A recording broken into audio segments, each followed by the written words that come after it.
TCS లాంటి సంస్థల్లో ఈరోజు పనిచేస్తాం జరుగుతుంది. నేను బయట ఎంత పోరాడుతున్నానో పార్టీలో కూడా నేను అంతే పోరాడుతున్నా.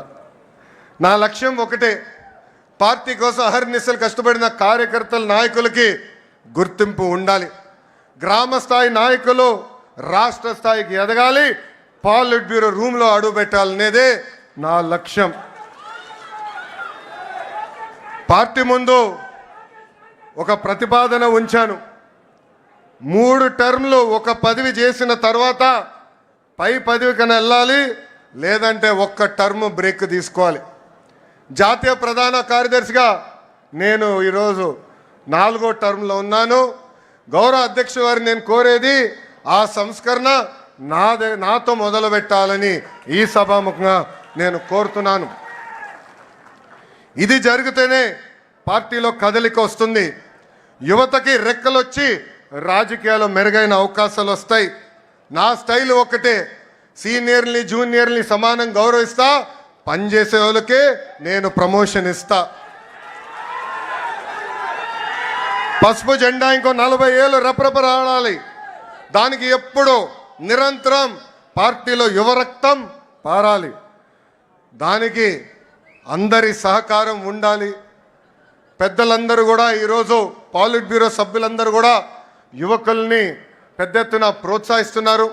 రండి, కదలి రండి, ఒక ప్రపంచనంగా ఆంధ్ర రాష్ట్రాన్ని ముందలు తీసుకెళ్దామని ఆంధ్ర రాష్ట్ర ప్రజలు కూడా పిలిపిస్తూ, నేను ఎక్కడికి వెళ్ళినా రెడ్ బుక్ గురించి డిస్కషన్. నేను అనుకుంటున్నా రెడ్ బుక్ గురించి మాట్లాడాల్సిన అవసరం లే. ఎందుకంటే రెడ్ బుక్ చెప్పగానే కొంతమంది గుండుపోటు వస్తుంది. రెడ్ బుక్ చెప్పగానే కొంతమంది బాత్రూంలో కాలు జారి చెయ్యరగొట్టుకున్నారు. అర్థమైందా రాజా? అర్థమైందా రాజా? అధికారంలో ఉన్నామని గర్వం వద్దు, ఈగోలు వద్దు. అందరం కలిసికట్టుగా ప్రజల కోసం, కార్యకర్తల కోసం అహర్నిశలు కష్టపడాలని మీ అందరు తెలుపుకుంటూ, నాకు ఇంత అద్భుతమైన అవకాశం ఇచ్చిన జాతీయ అధ్యక్షుల వారు గౌరవనీయులు శ్రీ నారా చంద్రబాబు నాయుడు గారికి నా హృదయపూర్వక ధన్యవాదాలు తెలుపుకుంటూ మీ అందరి దగ్గర నుంచి సెలవు తీసుకుంటున్నాం. జోహర్ అన్న ఎన్టీఆర్, జోహర్ అన్న ఎన్టీఆర్. చంద్రబాబు నాయుడు గారి నాయకత్వం, చంద్రబాబు నాయుడు గారి నాయకత్వం. జై హింద్, జై హింద్. అందరికీ నమస్కారం.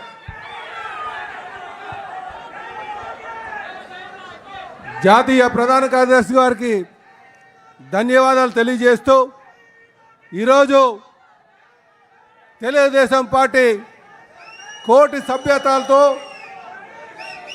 43వ